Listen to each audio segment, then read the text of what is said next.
Yo, yo, yo, yo, yo, what is going on, CoD Familia, and I guess other Kingdom Builder Familia, depending on who actually comes to watch this. I'm your boy, BN, aka Mr. Kingdom Builder, and today I want to talk about how Call of Dragons is setting the standard for PvP combat in the Kingdom Builder genre.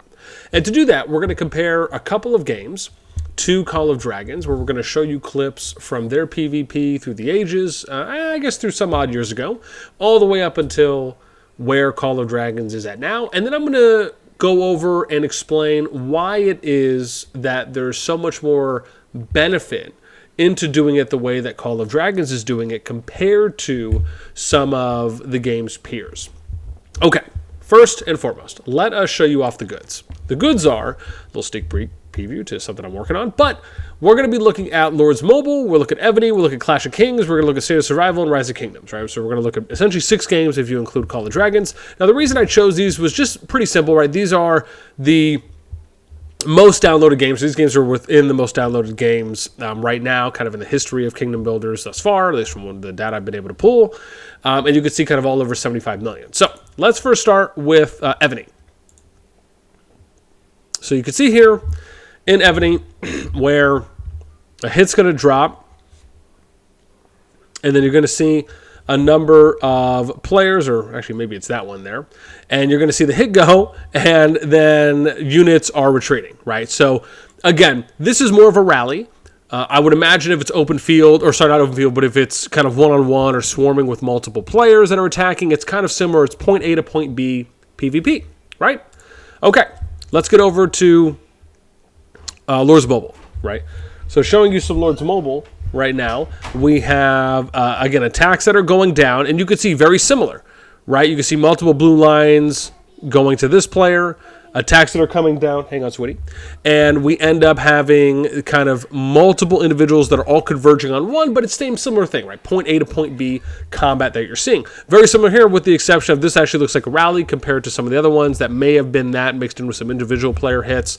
They do the rally, and then the players end up going ahead and retreating, but still similar, right? Point A to point B combat. Then we look at another Lords Mobile clip that we have here. And you could see that, again, attacks are going down, but similar situation, right? It's point A to point B, just kind of in a different sense. Then we get over here, we have Clash of Kings. And in Clash of Kings, you can see that, okay, right there for a very kind of short clip that you saw, where it looked like the rally hit, and then you had the dragon and a couple of the units that were going backwards. On that clip right there, it looked like they were converging on a player. But again, similar with the point A to point B combat, right? And here's where you see a rally going down on someone, point A to B, and then you could see super rally that went.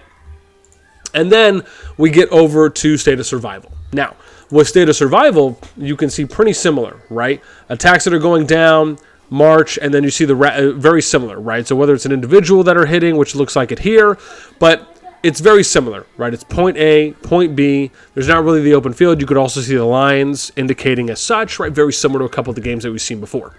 Okay.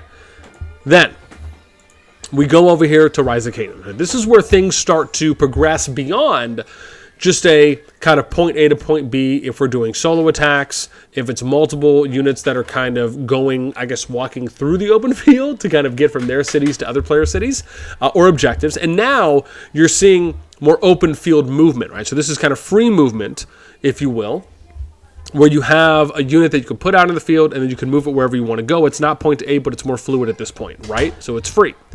And here you can see the combat, right? You have the 93 group, you have a 60 GT down here, and they're basically all attacking each other head on, right?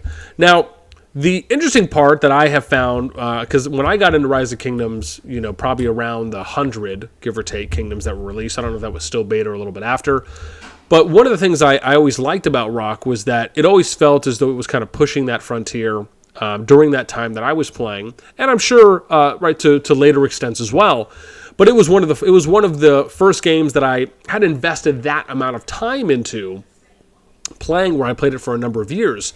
And then we kind of moved past Rock.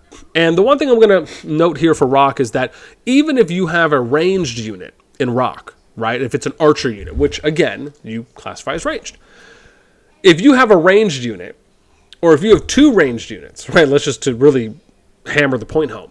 if you have two ranged units, they basically fight like infantry units, meaning that they still have to clash face to face, right? This is very similar to how infantry units, to how cav, to the archers, and then to the, I don't know if it's the, I always forget if it's the ballistas, but with all the unit types, if you're going to go out there and fight, you basically all have to kind of go face to face, right? It's not as though the ranged unit in Rock versus this ranged unit are attacking from distance. No, they're attacking, again, up close.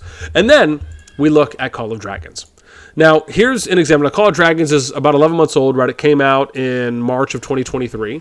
So between these games, it is the youngest by a number of years. But you can see here where you have flying units that are coming over the river. You have ranged attacks that are going down here, ranged attacks on the objective.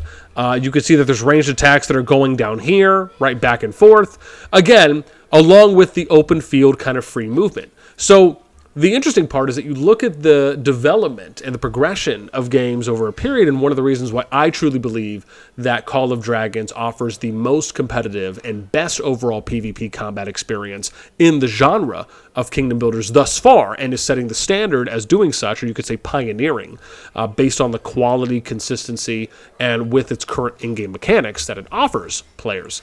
But really, I think the main point that I want to hammer home on why this is because when you have this type of PvP combat, where the game is not solely, I don't want to say solely, but maybe is primarily focused, or you could say where rallies are a huge impact, whether it is a primary focus or it's just a very big focus, Call of Dragons kind of does the opposite. And this isn't a video to essentially kind of make a case for, hey, you need to come and play Call of Dragons and not play your own game. People are going to play what they want to play. They're going to enjoy the games that they enjoy. But when it comes to trying to get into a competitive space with a game that I truly believe resembles more of a traditional more of a traditional RTS game, where you would see something like StarCraft, Warcraft, Command and Conquer, Age of Empires, etc., these types of features being placed into Kingdom Builders for these types of games, I really believe is the future. I think it's the next level and where we really need to go with the genre in order for it to expand from where we are. One sec, sweetie. And then, the thing that I really like the most about it, because of the fact that there's not a huge emphasis on rallies in Call of Dragons, there's more of a focus on open field PvP. The thing is that players, wait right there, thank you, is that, oh wait, I'll tell you when. And so the thing about that is you end up getting a situation where you allow players to feel truly engaged and interactive and almost immerse themselves because of the fact that everyone gets to participate in something, compared to when a game's focus is very heavily or is having a huge impact on rallies. Rallies are essentially where someone sets it, everyone joins, and then you wait for it to hit, right? That's it. It's nothing against rallies. It's just to say that they're not as interactive. They don't allow for as much overall engagement and participation from the everyday player, because it's basically them just buying a ticket to ride a bus, right? And then waiting for it to arrive where it does, compared to them walking that journey themselves. And that's really one of the biggest comparisons I'll give towards Call of Dragons. One of the benefits that I really enjoy about the game is because the rallies really, I mean, sure, you can rally a city here and there, you could do pass rallies, but when it comes to things like objectives and flags, you're not really rallying those. You're you're really operating more in the open field. And that's something that I think allows and is more free-to-play friendly, along with the fact that you have like distances on range for mages, archers, etc. I think a lot of these things really impact that, to not only making the game more free-to-play friendly, but to make it more enjoyable and more engaging on the PvP side, along with heightening the true skill. And that's something that I really love. And I hope that games will pick up more on in this space, because I think Call of Dragons is doing such a great job when it comes to introducing these features and showing us where we can be. It's not to say that they're doing it the best and that I would rate them a 10 out of 10. Right? I would more conservatively probably give them, a 6 or 7 out of 10 for where the game is right now overall, maybe more leaning towards a 6. And that's just because, that's not to say the game is bad. It's just to say that I really believe in the potential of something like Call of Dragons, in knowing how much more it can add on to just further separate it that much more from the current big dogs in the space right now, right? Being your Lords Mobile, your State of Survival, your Rise of Kingdoms, etc. And so if anything, I hope you guys enjoyed this video of me walking you through, kind of giving you a small scope on some historical, I guess, references. The last thing I'll show you with real quick is that just to kind of talk about what the release dates were, right? So Lords Mobile 2016, Evany 2016, Clash of Kings 2014, State of Survival 2019, and Rise of Kingdoms 2018, right? With, again, Call of Dragons being the most recent, right? Releasing in 2023 at the beginning of that. So, right, State of Survival would be the closest in age to that game. So another point you can make is that maybe the expectation is that because it is a newer game, they should be trying to push the boundaries and the envelopes. And like I said, that's not to take away from any of the other games.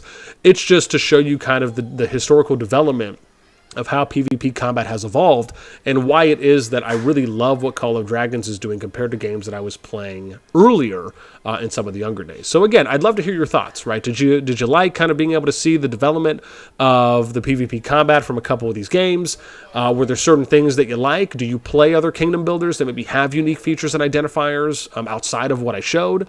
Do you value something like the Call of Dragons combat where it's free movement, it's more focused on open field, you have the true range gameplay? Or again, do you not really care? You're okay with the point-to-point as long as the game is quality and it's built well, it has a good foundation, has good other features. For me, again, I lean more towards the competitive PvP. I love the competitive PvP combat that something like Call of Dragons offers me because, like I said, it resembles more of that kind of traditional RTS versus other games.